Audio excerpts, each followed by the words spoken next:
किस्मत सच में इंसान की जिंदगी का फैसला कर देती है, या फिर प्यार की आग हर लिखी हुई तकदीर को बदल सकती है।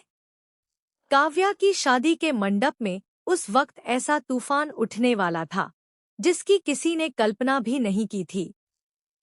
आकाश से निपटने के बाद ईशा भी खुशी खुशी शादी के जश्न में शामिल हो चुकी थी, लेकिन दूसरी ओर रिया का दिल टूट चुका था।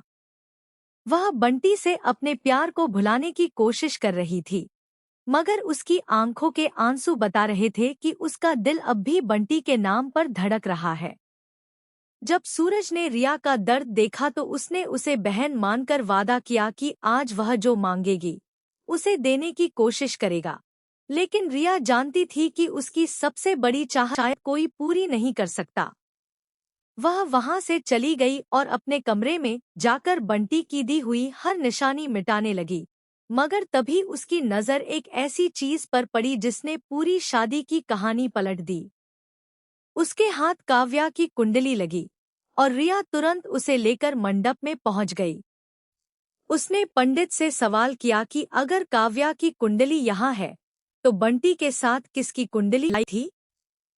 जवाब सुनते ही सबके होश उड़ गए, क्योंकि बंटी के साथ जो कुंडली मिलाई गई थी वह किसी और की नहीं बल्कि रिया की थी। रिया की खुशी का ठिकाना नहीं रहा और वह भावनाओं में बहकर बंटी के पास पहुंच गई। लेकिन असली सवाल अब भी बाकी था। अगर रिया की कुंडली बंटी से मिलाई गई थी तो फिर काव्या के साथ हुई शादी का क्या?